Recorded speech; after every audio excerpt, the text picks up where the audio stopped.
드디어 마지막 시간이 되었습니다. 엄청 시간이 빨리 가죠.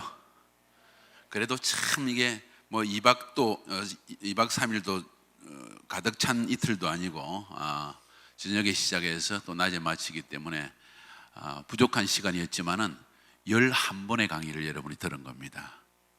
아멘. 주님께서 아마 이번 컨퍼런스를 통해서 여러분의 심령의 깊은 은혜와 결단과 깨달음과 이런 것들을 준 줄로 저는 확신합니다. 특별히 우리 2세대 우리 청년들의 설교를 제가 들으면서 참 눈물이 나고 정말 너무 감사하더라고요. 제가 기도한 것보다 한 3배, 4배는 잘한 것 같아요. 무엇보다 감사한 것은 메시지가 분명하다는 사실, 또 말씀에 근거해 있다는 사실, 무엇보다도 기름 부음과 영성이 살아있다는 사실, 이런 것들이 저희 심령 속에 큰 기쁨으로 임하게 되어지고 소망이 있다, 장래가 있다. 여러분 가운데서도 그러한 사람들이 곧 내년, 후내년 연속적으로 이런 집회를 해나갈 때 정말 우죽순처럼 이런 사역자들이 일어날 줄로 저는 확신합니다. 그러나 한 가지 기억해야 될 것은 아까 우리 남빈 전도사님도 끊임없이 이야기했지만은 끝까지 뚫어내야 됩니다. 마음의 결단은 하지만은 중간에 여러 가지 사정을 인해서, 시험을 인해서, 내 육신의 연약함 때문에, 환경 때문에 넘어질 때가 있고 중단할 때가 있지만은 끝까지 밀고 나가며 뚫어내는 자, 오뚜기처럼 다시 넘어져도 일어서서 나아가는 자에게 하나님은 승리를 주신다고 저는 확신합니다. 저도 이 청년 운동을 시작하는 입장에서 저의 마음속에서도 하나님이 끊임없이 주시는 음성이 아들아, 끝까지 지속해라, 뚫어내라, 반드시 이루어질 것이다. 그것도 아까도 말씀 우리 남인준 선생님도 이야기했지만은 시편 110편 3절의 말씀, 새벽 이슬과 같은 청년 세대를 하나님께서 마지막 때 메시아의 시즌에 일으켜내 주신다고 말씀하셨거든요. 그 말씀이 저의 기도의 근거이고 지속할 수 있는 근거이고 넘어질 때, 실망할 때 다시 일어나서 또 선포할 수 있는 기름 부음의 근거라고 저는 확신하고 있습니다. 이 말씀을 기억하셔서 여러분 가운데서도 그런 강한 하나님의 레위 지파들이 일어날 수 있기를 주의 이름으로 축복합니다. 여기서 제일 중요한 것은 아까도 말씀드린 것처럼 우리 남빈준 사님도 우리 카자흐에서 1년 동안 훈련받고 돌아와서 보니까 사역을 하면서 공부를 하면서 힘든 가운데서도 계속 성경 강의를 듣고 정리하고 또 본인이 그것을 자신의 청년부를 위해서 성경 강의를 계속해서 올리고 또 청년부원들이 그걸 들으면서 정리해서 올리고 하면서 깨달은 사실이 역시 성경 강의를 통해서 말씀에 굳게 서서 매일매일 주님과 동행하는 사람이 지속적인 리더가 된다는 사실을 발견했다는 거예요. 이것이 굉장히 중요합니다. 무엇보다도 특별히 이제 우리 청년 세대들에게는 이 하나님의 말씀의 기초를 뿌리내리는 것이 모든 어떤 시험과 역경과 환난과 고난과 어려움 속에서도 여러분이 굳게 설 수 있는 근본적인 힘이 될 것입니다. 그래서 여러분 절대로 이 일을 명심하시고, 그래서 저는 우리 그 각 교회 참가한 교회들의 청년 담당 사역자들에게는 저의 설교를, 성경 강해를 직접 들어와서 들을 수 있도록 도와드리려고 합니다. 그래서 그런 청년 담당 사역자들 이미 우리 부산에서 만났을 때 회의 중에 다 이야기를 했지만은 이 중에 다른 분들도 있으면은 우리 박수구 선교사님께 부탁을 하면 이메일 주소를 남겨놓으면 아마 매일매일 성경 강해를 여러분이 들을 수 있는 그런 연결을 시켜드리도록 그렇게 하려고 합니다. 아마도 여러분 청년부 부원들 중에서 이제 청년 담당 사역자에게 우리에게도 말씀 좀 주세요 하고 강요하는 일들이 일어날 겁니다. 준비를 잘 하시기 바랍니다. 이 일만 한 3년, 4년, 5년 지속하면 청년 세대 가운데 정말 눈빛이 또렷하며 시대를 분별하며 하나님의 말씀에 뿌리를 내리고 심령이 강한 자, 저는 참 이걸 중요해요. 심령이 강한 자, 심령이 강하여서 주님과 동행하는 자들이 일어날 것이고 결국 한국교회의 미래를 지도하는 그런 강력한 선도주자들이 나오리라고 저는 확신하고 있습니다. 아멘. 오늘은 이제 위대한 출발에 대한 이야기입니다. 이 말씀 준비는 많이 했지만은 전혀 어떤 방향으로 여러분을 이끌어 가야 될지 깊이 제 마음에 타치되는 메시지가 나오지 않아서 근심을 했는데 오늘 아침 어제 저녁에 어느 정도 마무리가 되어졌습니다. 위대한 출발을 하기 위해서 우리는 위대한 출발을 한 성경적 인물들을 살펴볼 필요가 있습니다. 도대체 하나님께서 성경에 기록하신 그 수많은 위대한 성경의 인물들은 어찌해서 위대한 출발을 했고 또 위대한 마무리를 할 수 있었는가? 그들 각 사람들 속에 있는 어떤 특별한 하나님 앞에서의 특징이 있다는 사실을 우리는 알 필요가 있습니다. 다시 말해서 하나님 앞에 부르심을 받았고 그 부르심을 응답하여서 받아들여서 순종하며 나아가서 끝까지 마지막까지 선전분투하면서 승리했던 사람들의 특징들이 있다는 겁니다. 그 특징들을 저는 여러분과 함께 오늘 나누기를 원합니다. 먼저 성경을 한번 펴봅시다. 창세기 5장 24절.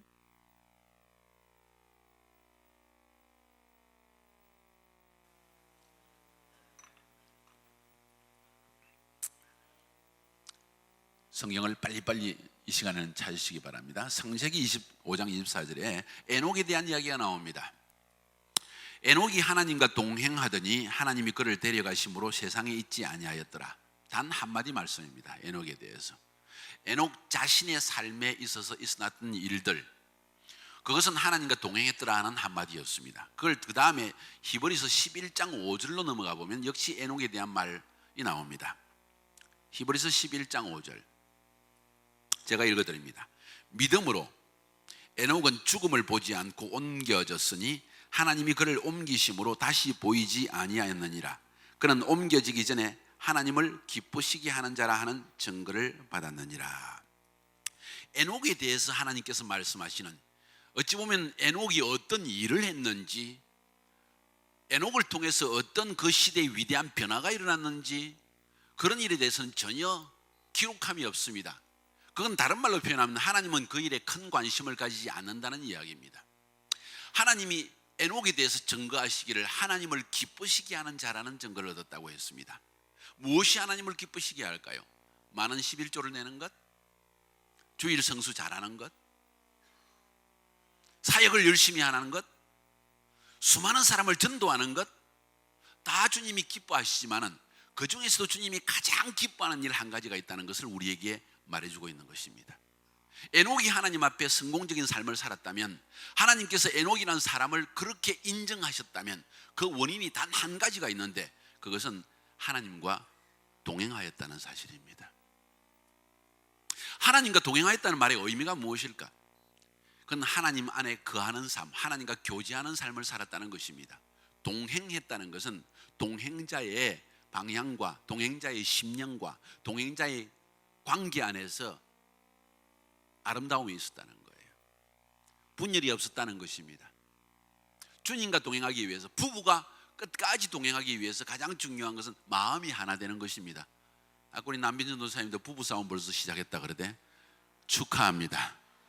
진정한 부부 생활의 시작입니다. 저도 많이 싸웠습니다. 싸우지 않을 수가 없어요. 다른 환경 속에 살아났기 때문에, 성격이 다르기 때문에, 생각이 틀리기 때문에, 논리의 방향도 틀리기 때문에 다 틀립니다. 그런데 한 번도 싸우지 않았다면 둘 중에 하나입니다. 진짜 성인이든지, 그렇지 않으면 무관심하게 사는 거예요. 그런 부부들 많이 있습니다. 그런데 정말 함께 사는 삶을 위해서, 동행하는 삶을 위해서 가장 중요한 것은 마음이 하나 되는 것입니다. 에녹은 쉽게 표현해서 하나님과 마음이 하나 되어서 살았다는 이야기입니다. 하나님과 어떻게 마음이 하나 되어서 살았을까? 그것은 하나님의 뜻을 늘 알았다는 것입니다. 하나님과의 교제 속에서 이렇게 이야기합시다. 예배하는 삶에 실패하지 않았다는 것입니다. 늘 하나님의 음성을 들을 수 있었고 늘 하나님의 음성 앞에 자신을 순복하며 순종할 수 있었던 사람이다. 이거 진짜 위대한 사람입니다. 오늘 아침에 저희 사모가 성품에 대한 설교를 했죠. 아마 우리 사모는 단위에 설 때마다 기도 성품에 대해서 계속 이야기를 할 것입니다. 어제는 흥분해서 뜨거웠죠. 천지를 뒤집어 엎을 용기와 믿음이 생겨나죠. 모든 것이 바뀔 것 같은 생각이 들죠. 그런데 원수는 내 안에 있다는 거예요. 남빈준 도사님은 내 안에 있는 두려움에 대해서 이야기했습니다. 저희 사모는 내 안에 있는 성품에 대해서 이야기를 한 거예요.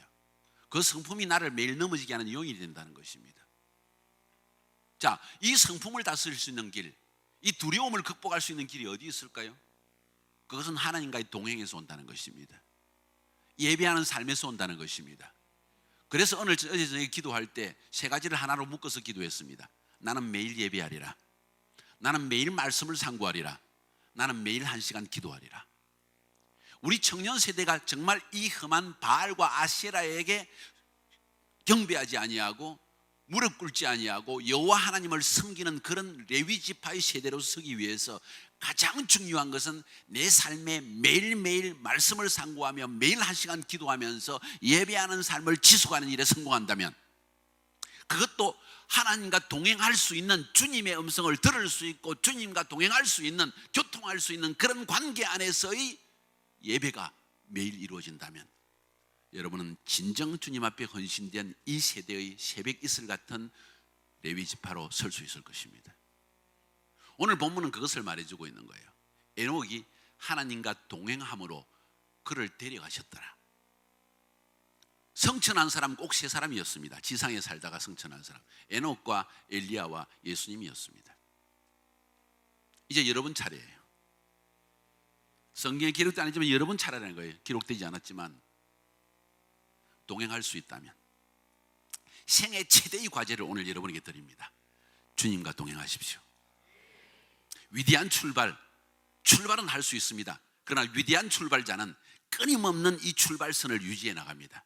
열정을 유지해 나갑니다. 주님과 동행하는 것만이, 포도나무가 가지에 붙어 있을 때만이 열매를 맺을 수 있다는 원칙입니다. 동행이라는 것입니다. 아무리 강한 자도 넘어집니다. 돈 많은 자도 엎드러집니다. 젊은이도 다 넘어집니다. 그런데 주님과 동행하는 자는 연령과 상관없이, 환경과 상관없이, 물질과 상관없이, 학력과 상관없이, 가정 배경과 상관없이 승리할 것입니다. 이것이 위대한 출발을 할 때 우리가 첫 번째 알아야 될 가장 중요한 원칙이라는 것을 여러분이 마음속으로 기억할 수 있기를 주의 이름으로 축복합니다. 저 이제 주님 안에서 33년 내지 35년의 세월을 살았거든요. 살아오면서 저에게 만약에 묻는다면, 목사님, 선교사님, 생애에서 제일 주님을 섬기면서 중요한 것이 무엇이라고 생각합니까? 하면 많은 것을 이야기할 수 있지만은, 지금 30년 이상 주님을 섬기고 25년 이상 주님을 사역해 나가면서 제가 특별히 깨닫고 더 깊이 본질적으로 내 인생 전체에서 삶이라는 것 자체, 내 인간의 삶 전체를 바라보면서 가장 중요하게 느끼는 것이 있다면 매 순간 주님과의 관계를 놓치지 않는 것이라는 거예요. 매일 주님과의 관계성을 잃지 않고 내 눈길을 주님께 고정시키는 것. 자칫하면 세상의 욕심, 유혹, 명예의 유혹, 미래에 대한 두려움, 그런 것에 얽매여가지고 결국 나무 타협할 수밖에 없는 그런 시간이 온다는 사실을 나는 알고 있어요. 그런 경고의 말씀을 주님은 늘 들려주시고 내 옆에 아내를 주셔서 끊임없이 아내를 통해서 당신에게 이런 점에 약한 점이 있으니까 반드시 이 점을 강화시켜야 된다. 모든 주님이 일을 해놓고 한순간에 넘어지는 수많은 사람들을 우리는 주위에 보고 있다. 이건 남의 이야기가 아니라 우리의 이야기다. 주님 앞에 비전을 받고 콜링을 받고 헌신한 수많은 젊은 청년들 가운데, 그 가운데 진정 끝까지 주님 앞에 쓰임을 받는 사람은 몇 명 되지 않는다는 사실을 우리는 보고 있다. 우리는 끝까지 순수한 마음으로 끝까지 내 왕국이 아니라 하나님의 왕국을 건설하는 일에 끝까지 순수하게 주님이 기뻐하셔서 우리를 환영할 수 있는 그런 사람으로 자신을 준비시켜 나가야 한다.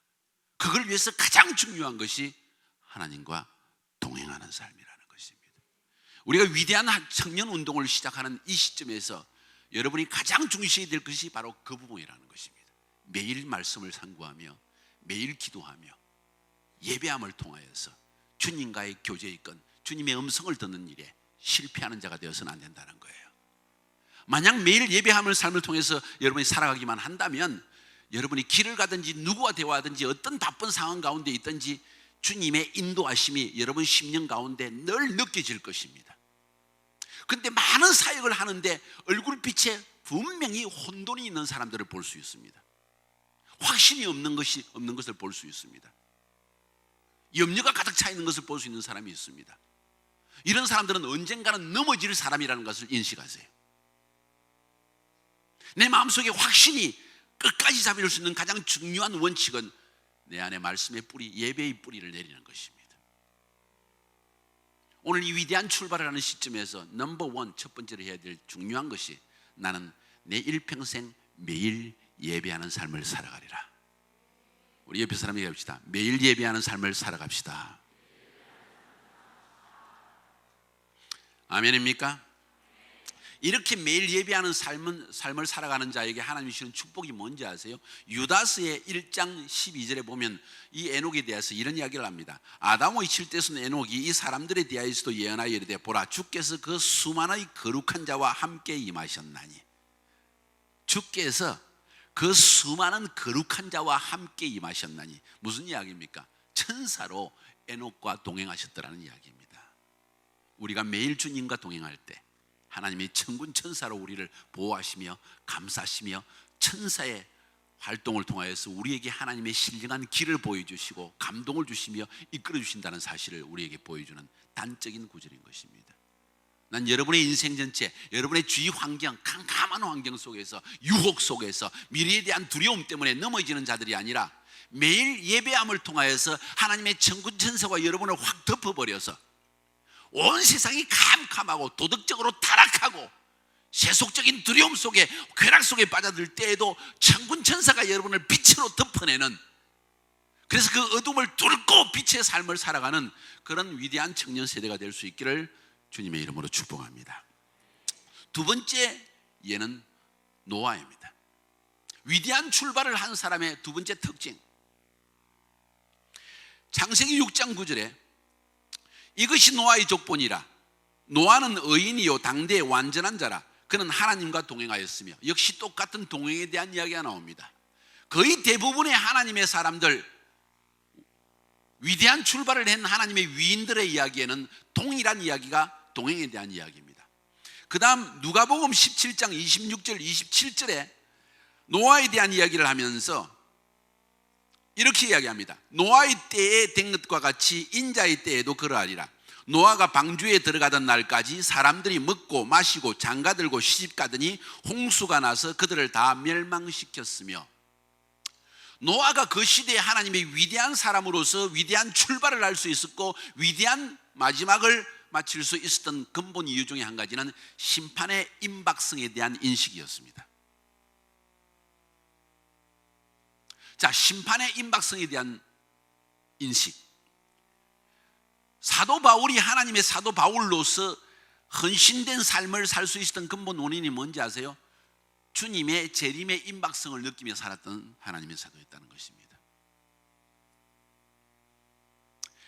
주님이 재림하시며 세상을 심판할 것이라는 임박성을 가진 사람들은 타락하지 않습니다. 임박 알고는 있지만은 이 인식이 옅어지는 사람은 타락할 수 있습니다. 그러나 주님께서 다시 재림하시며 이 세상을 심판하실 것이라는 성경적 세계관이 확실하게 뿌리 내린 사람은 세상적인 물질에 연연하지 아니하며 풍요를 위하여 성공을 위하여 바알에게 무릎 꿇지 아니하며 쾌락을 위해서 아시라에게 무릎 꿇지 아니하며 하나님의 심판을 눈앞에 바라보면서 자신을 정결케 하며 하나님이 예비하신 일을, 명하신 일을 예비하며 살아가는 일에 전폭적으로 전념하게 되어집니다. 그것이 심판의 임박성을 가진 하나님의 위대한 출발을 한 사람들의 모습이라는 것입니다. 이게 두 번째 특징입니다. 하나님께서는 위대한 일을 행하시기 전에 항상 그 종들에게 하나님이 하실 일을 보여주십니다. 노아에게 그러했습니다. 히브리서에도 동일한 이야기가 나옵니다. 히브리서 11장 7절에 믿음으로 노아는 아직 보이지 않는 일에 경고하심을 받아 경외함으로 방주를 준비하여 그 집을 구원하였으니 이로 말미암아 세상을 정죄하고 믿음을 따르는 의의 상속자가 되었느니라. 노아는 그 시대 부름을 받을 때 마지막 시대의 예표자로 부르심을 받았습니다. 마지막 시대의 예표자라는 것은 심판에 대한 예표자라는 것입니다. 마지막 시대에 일어날 일에 대한 경각심을 받았습니다. 저도 어느 정도는 이 청년운동을 시작할 때 마지막 때에 대한 임박성 때문에 이 일을 더 확고한 결단을 가지고 시작할 수 있었습니다. 그렇지 않으면 누가 이 일을 스포트할 것인가, 과연 이 일을 알아들을 것인가, 믿을 것인가 하는 두려움 때문에 스스로 이 일을 시작하지도 못했을 것입니다. 지금은 마지막 때입니다. 성경적으로 말하면 오늘 공교롭게도 대속죄일입니다. 유대인들에게 7개의 절기가 있는데 봄절기는 유월절, 무교절, 초실절, 예수님의 십자가의 죽음과 죄사함과 그리고 예수님의 부활을 상징하는 3개의 절기, 봄절기입니다. 늦은 봄절기 혹은 저는 쉽게 여름절기라고 이야기합니다. 구분하기 위해서 오순절입니다. 50일이 주님 부활하신 다음에 50일이 지난 후에 오순절에 성령 강림이 임하여지고 그리고 율법이 우리 마음판에 성령으로 말미암아 새겨졌습니다. 그 시기부터 추수는 시작되었습니다. 이것도 절기인데 이 절기는 성취되어진 예언적 절기입니다. 가을 절기만 남았어요. 이 3가지만 남았는데 나팔절과 대속죄일과 초막절이라고 하는데, 나팔절은 무엇이냐, 또 대속죄일은 무엇이냐, 그리고 초막절은 무엇인가 하는 것을 아는 것이 굉장히 중요합니다. 나팔절이 9월 25일이었어요. 지난주 목요일이었어요. 열흘이 지나갔습니다. 그리고 대속죄일이 왔습니다. 닷새가 지나가면 10월 8일 날 초막절이 벌어집니다. 이 3가지 절기는 약 보름 안에 이루어지는, 모두 합하면 한 22일 안에 이루어지는 성경적 절기인데, 이 모든 것은 예수님의 재림에 대한 예언적인 절기입니다. 성경 안에는 예수님의 초림시, 그리고 성령 강림으로 말미암아 추수가 시작되는 것, 그리고 주님이 재림하시는 그 시기를, 절기를 통해서 그 시즌을, 날짜는 말하지 않지만 시즌을 분명히 말해주고 있다는 거예요. 그런데 성경으로 살펴보니까 우리는 지금 나팔절 시즌 혹은 대속죄일 시즌에 살고 있다는 거예요. 나팔절이라는 것은 유대인 원력으로 7월 1일이고 대속죄일은 유대인 달력으로 유대인 음력으로 7월 10일이고 초막절은 7월 15일이에요. 음력이기 때문에 7월 1일이라는 것은 금음날입니다. 캄캄할 때입니다. 그게 나팔절이에요. 하나님의 나팔절 시즌, 주님이 재림하신 시기는 영적으로 캄캄할 때, 도덕적으로 완전히 타락해 있을 때, 이런 하나님의 주님의 재림이 임한다는 거예요. 그 나팔절에 대한 이야기가 공중에서 주님이 재림할 때 마지막 천사의 나팔 소리로 주님이 공중에 재림한다고 그랬습니다. 그 나팔 소리가 바로 이 나팔절의 나팔 소리예요. 그것은, 이 나팔절은 이 시즌에 주님이 공중으로 재림하시고, 그리고 고린도전서 15장 51절 52절에 보니까 마지막 나팔 소리로 말미암아 너희라 호련히 변화되어서 공중에 끌어올려간다 할 때 휴거가 일어난다는 사실을 이야기해 주고 있어요. 그 나팔절의 시즌에 성경이 그렇게 말하고 있는 거예요. 대속죄일은 주님이 지상에 재림하시고 공중에서 혼인잔치가 벌어지고, 그리고 주상에 재림하셔서 심판, 세상에 주님을 대적하고 주님을 믿지 않으며 구속받지 못한 자를 심판하시는 때를 우리에게 상징해 주고 있습니다. 오늘이 그날이에요. 여기서 그냥 간단하게 마지막 때에 대한 이야기 때문에 이렇게 이야기를 하는데, 초막절은, 장막절은 천년왕국에 대한 성경적 예표입니다. 자, 이렇게 해서 3개의 절기는 주님께서 이 땅에 재림하시기 전에 마지막에 하실 일들을 우리에게 절기를 통해서 보여주고 있는 거예요. 그 절기를 매년 지키라 하고 말씀하신 이유는 절기를 예행 연습해라, 리허설을 해라. 그 절기를 리허설하면서 주님이 곧 오신다는 성경적 세관을 성도들의 심령 속에 뿌리 박히지 못하면 세속주의에 빠져버린다. 바알에게 절을 할 수밖에 없다. 아시라에게 절을 할 수밖에 없다. 그래서 초대교회의 성도들은 절기를 계속 지켜나갔다는 거예요. 여기서 한 가지 나팔에 대해서만 잠깐 이야기하려고 합니다. 이걸 다 설교하면 몇 시간이 걸리는 것이니까. 모든 절기에는 나팔을 불지만 특별히 3번의 나팔 소리가 굉장히 중요합니다. 첫 번째 나팔 소리는 그걸 첫 나팔 소리, 따라서 첫 나팔 소리, 그 다음에 마지막 나팔, 그 다음에 큰 나팔, 요 3가지가 있습니다. 나중에 우리 성경 큰 나팔 툭 쳐보면 구절이 촥 나올 거예요. 마지막 나팔 툭 나올 거예요. 첫 나팔도 나올 수 있어요. 첫 나팔과 마지막 나팔과 큰 나팔이라는 것이 있는데, 첫 나팔은 무엇인가 하냐, 오순절 날에 첫 나팔을 불었다고 합니다. 왜? 그때부터 추수가 시작되는 것을 세상에 알리는 거예요. 지금부터 추수가 시작되었다. 영혼을 구원하라. 하나님의 나라가 문이 열려지기 시작한다. 준비하라는 것입니다. 그것이 바로 첫 나팔이었습니다. 오순절 시즌에. 그리고 그 다음 나팔절 시즌이 되었을 때 마지막 나팔을 붑니다.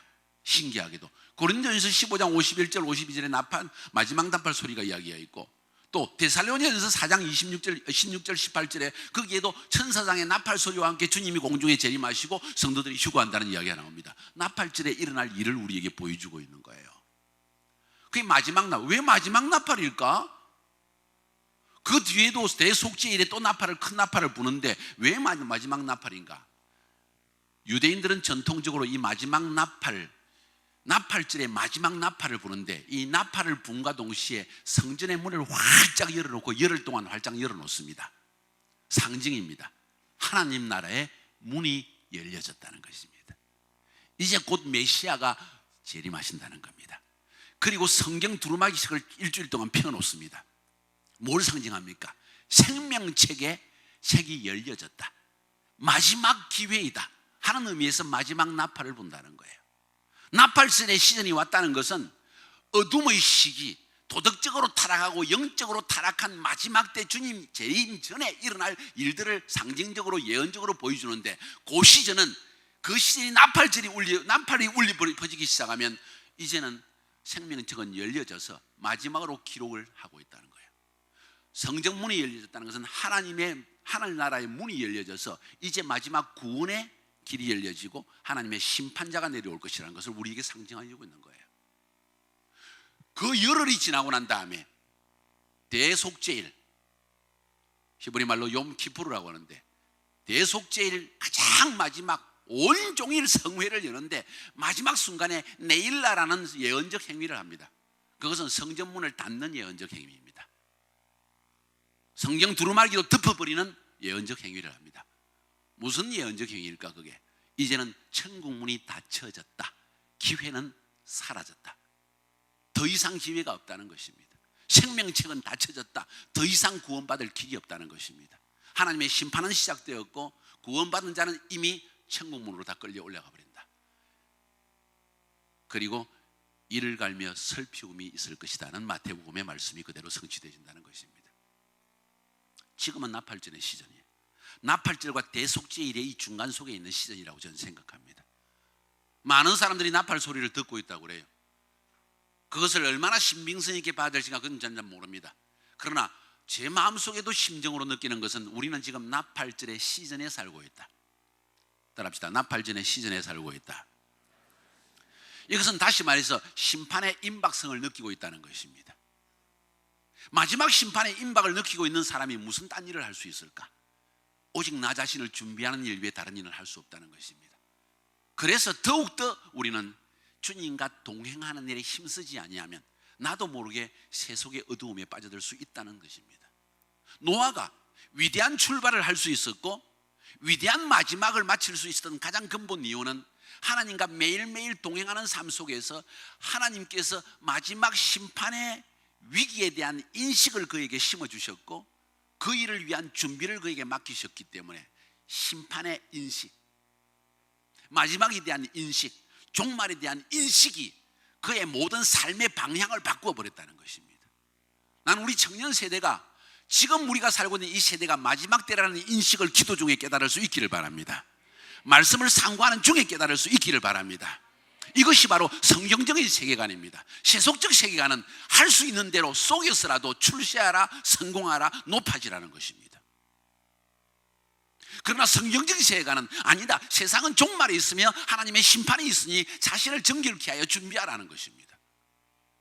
어린 양의 혼인잔치에 들어갈 수 있는 준비, 세마포를 준비하지 아니하면 낭패를 당하는 날이 올 수 있다. 주님과 동행하지 아니하면 기름이 모자라서 신랑이 오실 때 그를 맞이하지 못하는 사태가 벌어질 수 있다. 동행을 통해서만 우리는 기름을 준비할 수 있다. 이 사실을 성경은 우리에게 말해주고 있다는 거예요. 청년 세대들은 이 말세에 대한 인식을 가짐으로 말미암아 여러분의 모든 삶의 문제의 방향성을 설정할 수 있어야 될 줄로 저는 믿습니다. 아멘입니까? 세 번째로 위대한 출발을 한 사람의 세 번째 모범은 아브라함입니다. 대부분 위대한 출발, 부르심에 대한 이야기를 할 때 아브라함을 예를 듭니다. 아브라함에게 특징적인 부분이 무엇일까요? 그가 위대한 출발을 했고 위대한 마지막을 할 수 있었던 가장 중요한 근본 원인은 하나님의 부르심에 대한 완전한 순종이었다는 것입니다. 늦은 순종이 아니었습니다. 즉각적 순종이었습니다. 부분적인 순종이 아닙니다. 전적인 순종이었습니다. 주님이 그를 부르실 때 그 이유에 대해서는 많은 것을 말하지 않습니다. 고고학적으로 사료적으로 갈대아 우르는 완전히 우상 숭배하는 지역이었고 그 당시에 그 지역에서 가장 대도시에 속한 곳이었습니다. 항상 대도시라는 지역은 우상과 도덕적 타락이 가득 찬 곳입니다.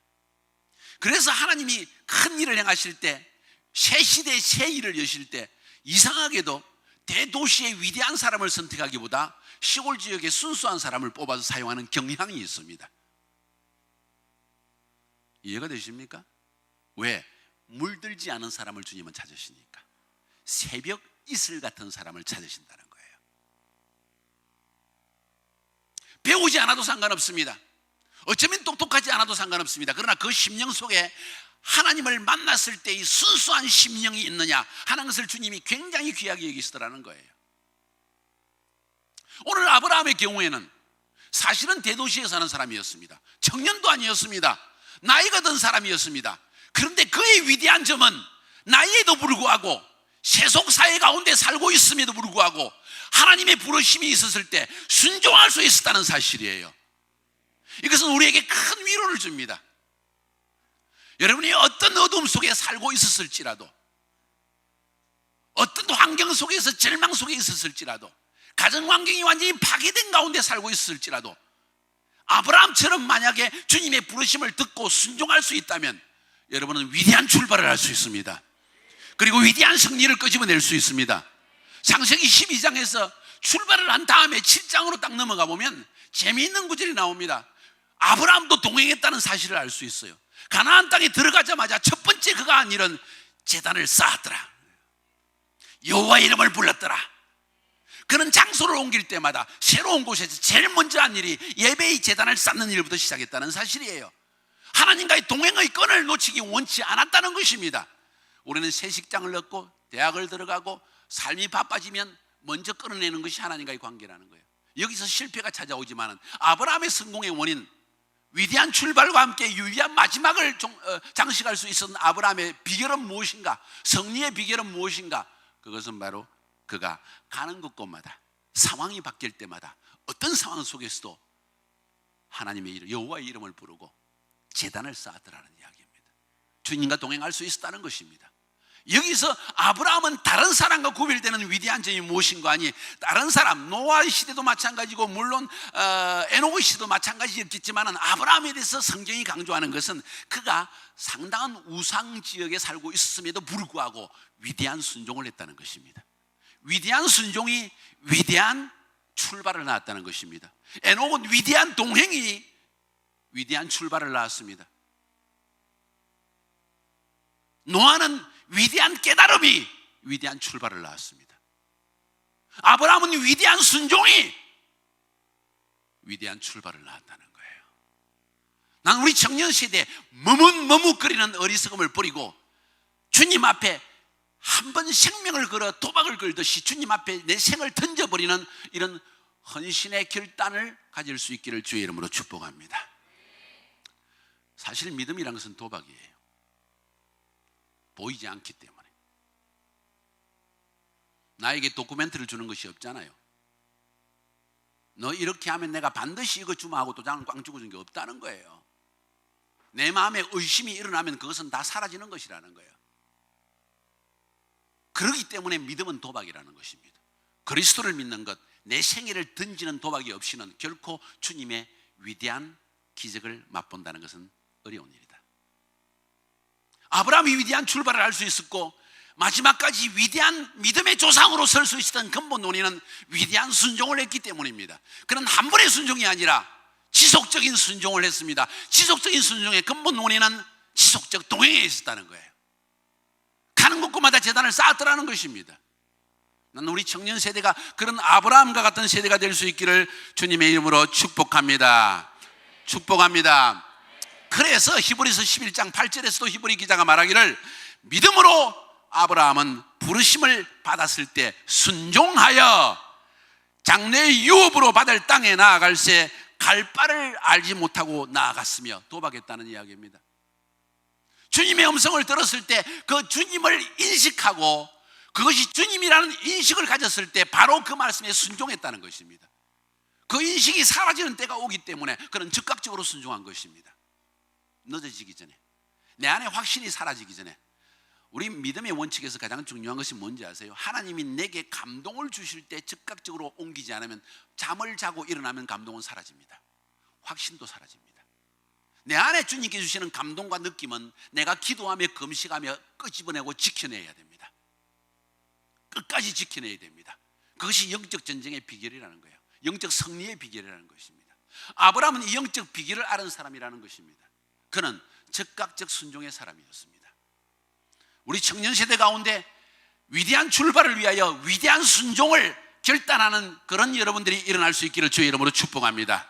다음 세대 안에 아브라함과 같은 믿음의 조상이 일어나기를 원하고, 다음 세대 노아와 같은 하나님의 심판의 임박성을 깨닫고 세상에 담대하게 심판을 전하는 사람들이 일어날 수 있기를 원하고, 에녹과 같이 주님과 동행하는 모본이 되는 사람들이 나타날 수 있기를 주의 이름으로 축복합니다.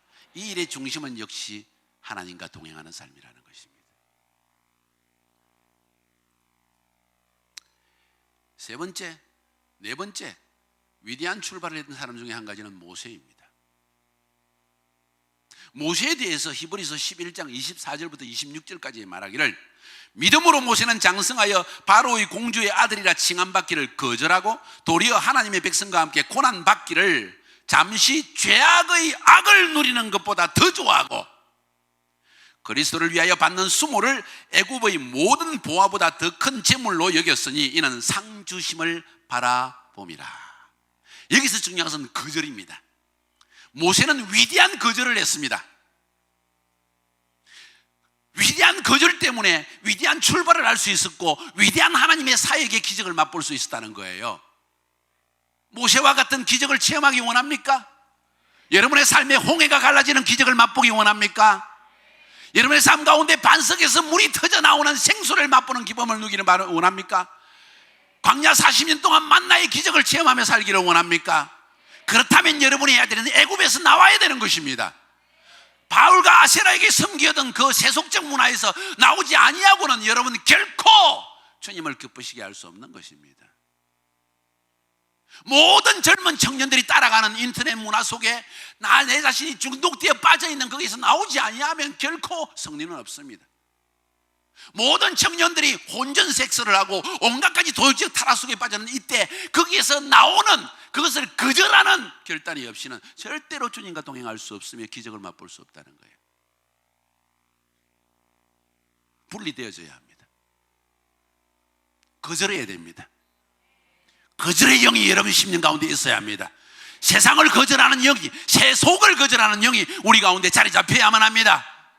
내 안에 일어나는 악한 성품과 내 안에 일어나는 모든 성격, 세상적인 성격, 이기적인 성격, 교만한 성격, 거절하는 결단이 매 순간 있어야 합니다. 그것도 역시 동행을 통해서만 가능한 이야기입니다. 그것이 여러분을 매일매일 승리하게 하는 길이라는 것을 기억할 수 있기를 바랍니다. 모세입니다. 그의 최고의 장점은 거절할 수 있는 능력이었습니다. 사람을 거절할 수 있어야 됩니다. 친구의 부탁도 거절할 수 있어야 됩니다. 먹는 것도 거절할 수 있어야 예배를 드릴 수 있습니다. 가장 중요한 일을 거절하고 우선순위를 주님을 선택할 때 예배하는 삶을 성공할 수 있다는 거예요. 거절하는 능력, 거절하는 영역을 여러분 안에 키우시기를 바랍니다. 그것이 위대한 출발을 낳는 길이라는 것을 인식을 하세요. 거절하지 못하는 자, 그 자는 끊임없이 끌려다니는 자입니다. 환경에 지배를 받는 자입니다. 거절하는 자, 환경을 바꾸는 자입니다. 어떤 인생을 살려고 합니까? 환경에 끌려다니지 말고 환경을 바꿀 수 있는 능력, 거절의 능력을 여러분 안에 키우시기를 주의 이름으로 축복합니다. 모든 사람이 가는 길을 나도 함께 가지 못하는, 가야만 하는 그런 어리석은 길을 선택하지 마세요. 모든 사람이 이 길을 걸어갈지라도 나는 주님의 음성을 들으며 동행하며 주님이 말씀하실 때 단호하게 거절할 수 있는 이런 사람이 될 수 있기를 바랍니다. 이런 사람이 위대한 청년들을 이 한국 사회에서 출애굽시킬 수 있을 것입니다. 나는 여러분들이 출애굽을 이끌어내는 모세와 같은 청년 지도자가 될 수 있기를 주의 이름으로 축복합니다. 그것은 거절의 능력에서 나옵니다. 거절했다는 것은 구별되었다는 것입니다. 구별되지 않는 자를 주님은 사용할 수 없다는 거예요. 뭔가 저 사람은 다르다는 것을 보여줄 수 있어야 된다. 그것은 구별에서 나옵니다. 똑같은 환경의 압박과 고난과 두려움과 환경의 어려움이 다가오는데 그 가운데서 거절하며 주님을 선택하며 나아가는 자는 반드시 승리를 경험하게 될 것이라는 겁니다. 거절하십시오. 앞뒤 자로 거절합시다. 뭘 거절하라고요?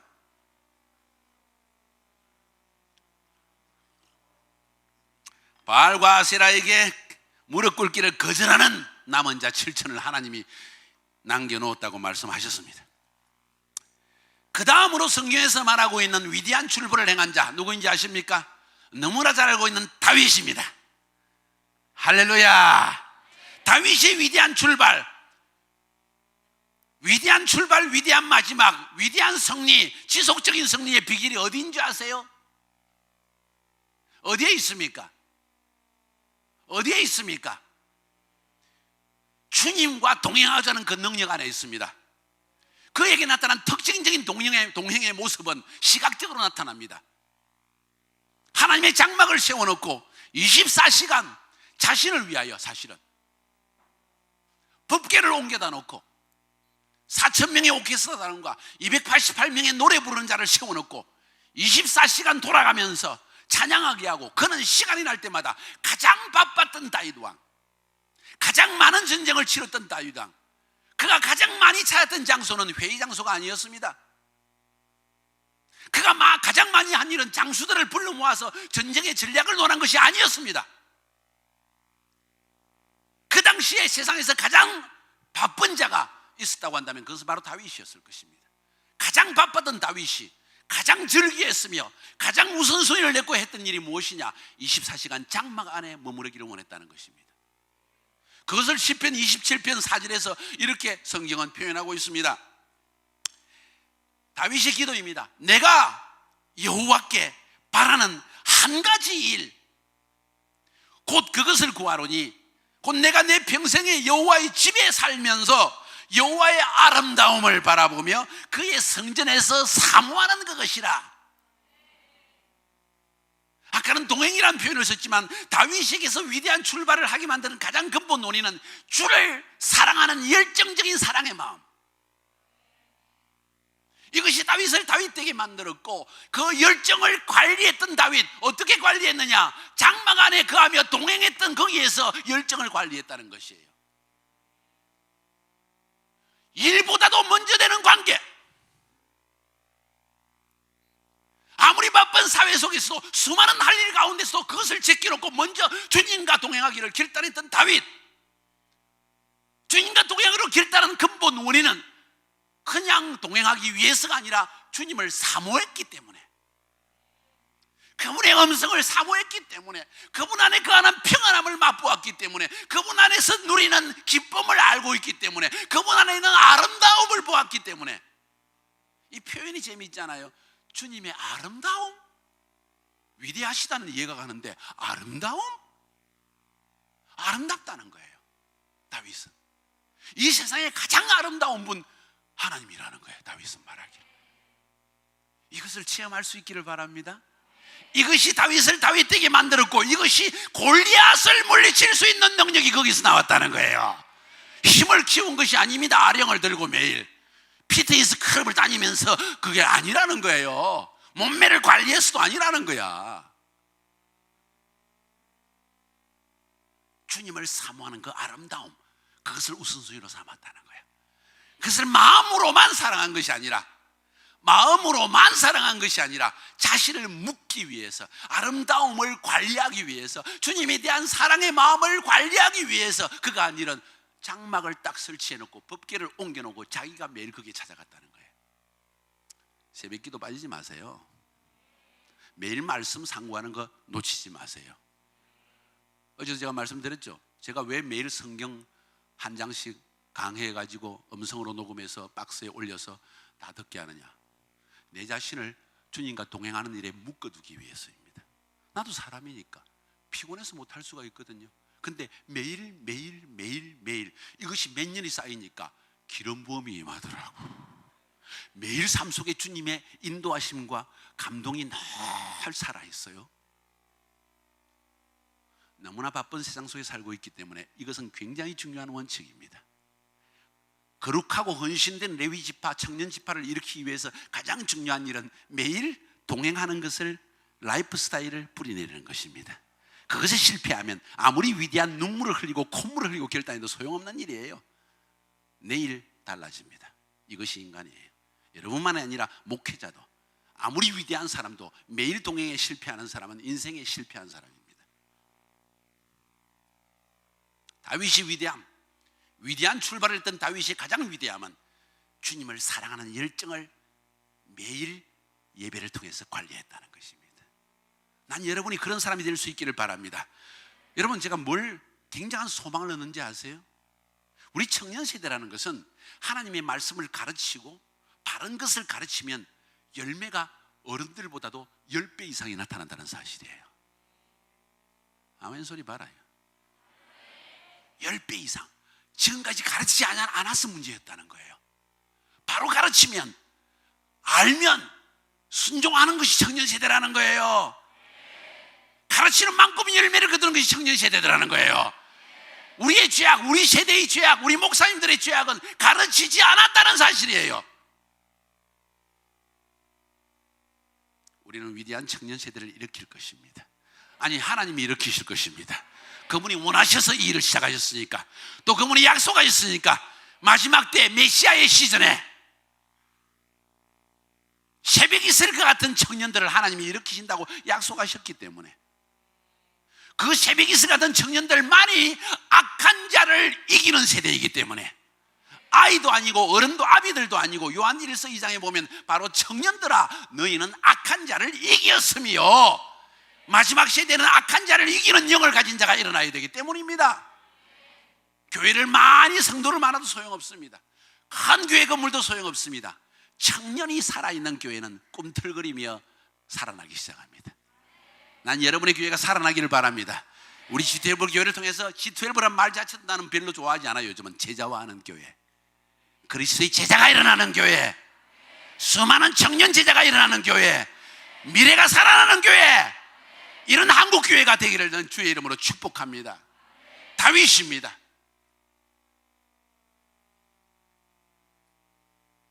마지막으로 한 사람만 더 든다면, 다윗만큼 위대한 사람은 아니지만 히스기야라는 사람이 있습니다. 그 외에도 많이 있지만은 위대한 출발을 한 사람 중에 제가 히스기야를 뽑는 이유가 있습니다. 그는 영적으로 캄캄한 암흑 시대에 태어났어도 시대를 바꾼 왕이었습니다. 왜 그런 말을 하느냐? 열왕기하 18장에 보면은,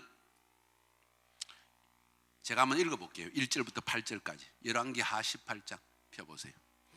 여러분과 함께 기도 갑시다.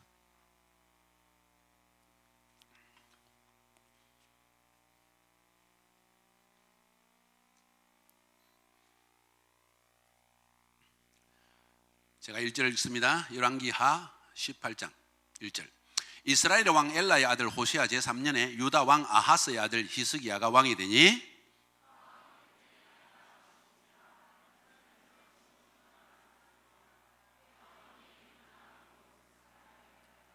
히스기야가 그의 조상 다윗의 모든 행위와 같이 여호와 보시기에 정직하게 행하여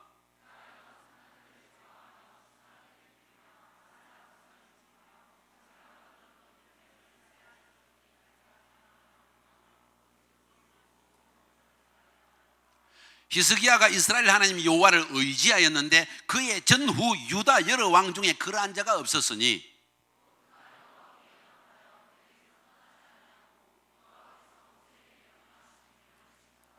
여호와께서 그와 함께 하심에 그가 어디로 가든지 형통하였더라. 저가 아수르 왕을 배반하고 숨기지 아니하였고,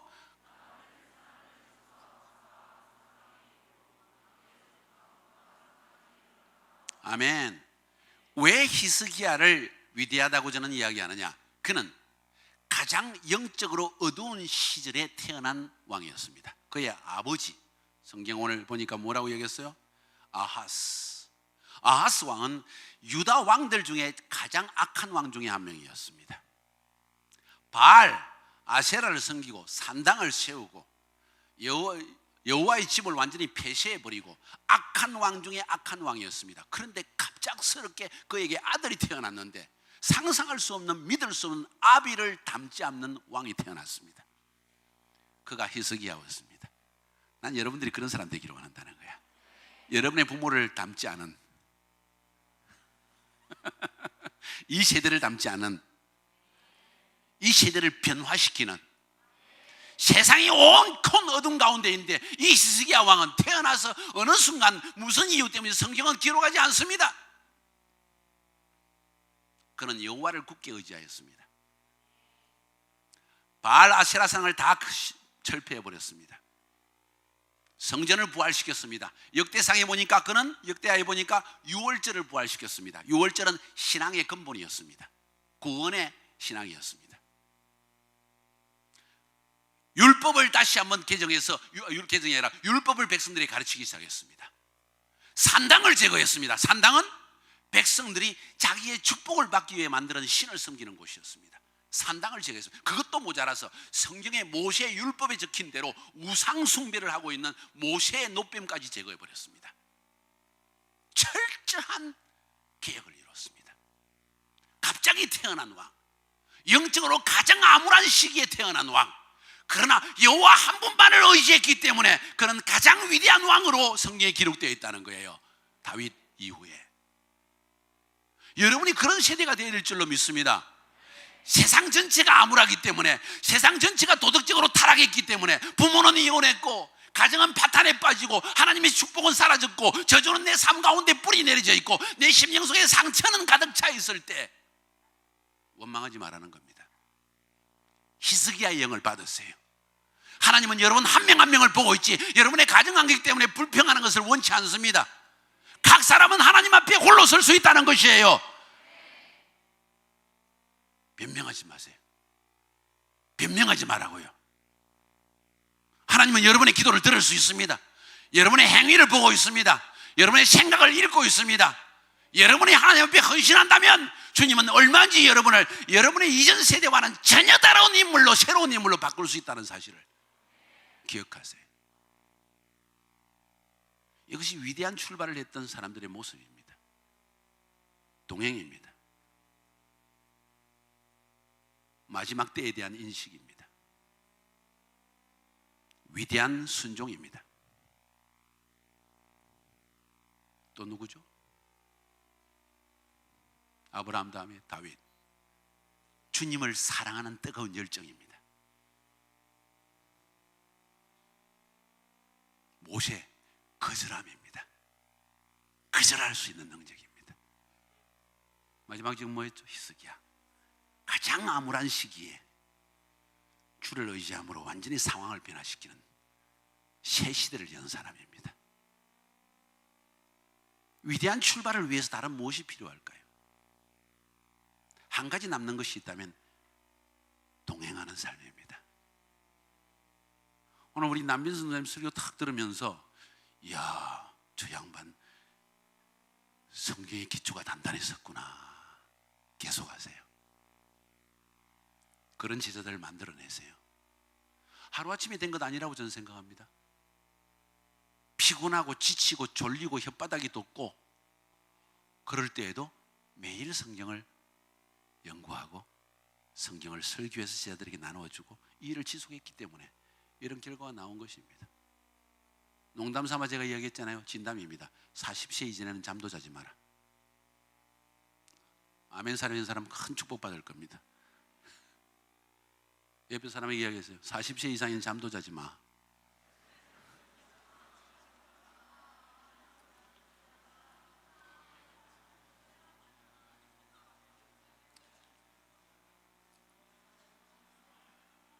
아직도 할 말이 많습니다. 그러나 오늘 이만 정도로 마치려고 합니다. 다음에 또 만날 거니까, 그죠?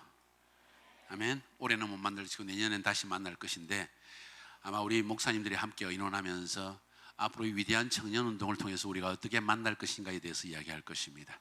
적어도 1년에 한 2차례는 만나야 되지 싶어요.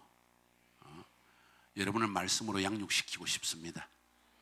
여러분을 강한 군사로 세우고 싶습니다. 아브라함 같은 사람으로, 모세와 같은 거절의 영으로 충만한 삶으로. 거절의 영 하니까 좀 이상하네. 히스기야와 같이 시대를 바꿀 수 있는 결단의 사람으로 여러분이 설 수 있기를 바랍니다. 마지막 우리 한 가지 함께 기도를 좀 해주고 싶어요. 우리 카이로스 마친 사람들 앞으로 좀 나오세요. 카이로스 훈련 마친 사람, 여호수아 선교학교 뭐 다 그 앞에 다 통틀어서 카이로스 마친 사람. 네. 와이프가 안 마쳤으니까 와이프는 나오면 안 돼. 카이로스 마친 사람들. 또 저기도 마쳤잖아. 숨어 있지 말고 나와. 네. 물론 하나님께서 곳곳에 위대한 하나님의 사람들을 준비시키지만은 하나님은 우리에게 카이로스라는 하나의 틀을 마련해 주셨어요. 임재의 틀. 그 안에서 하나님은 특별히 말씀에 능한 제자들을 키워내기를 원하십니다. 이 사람들이 그러한 사람이 될 것이고 또 앞으로 되어갈 것입니다. 여러분 가운데 이러한 카이로스의 강한 군사들이 일어날 수 있기를 바랍니다. 우리 이분들을 위해서 손을 높이 들고 한번 축복하며 기도하기를 바랍니다. 일어서세요. 서구성 교사님은 카이로스를 훈련시킨 사람이니까 앞으로 나오세요. 자기도 카이로스 졸업했잖아.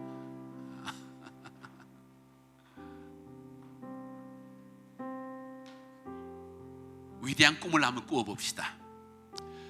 하나님께서 주신 큰 비전과 부르심과 꿈을 성취하기 위해서 하나님은 항상 무언가의 틀을 사용하십니다. 핵을 사용하십니다. 저는 그 핵이 카이로스의 훈련이라고 저는 생각합니다. 이 안에서 성경적 비전과 말씀의 기름 부음과 이 시대의 카이로스 운동, 레위 지파를 움직이는 이 운동을 위한 기름 부음을 하나님께서 주신다고 저는 확신합니다. 저는 이 기름 부음이 로컬 처치 안에 흘러가기를 원하고 있습니다. 위대한 카이로스 사역자들이 일어날 수 있도록 두 손을 높이 들고 주여 삼창 부르짖고 주여 이들을 축복하여 주시옵소서. 이들을 통하여 새 세대가 열리게 하여 주시옵소서. 수많은 카이로스의 훈련생들이, 사역자들이, 레위 지파들이, 바닷가의 모래알 같고 하늘의 별과 같은 수많은 자들이 일어나게 도와주시옵소서. 주여 삼창하며 기도합니다.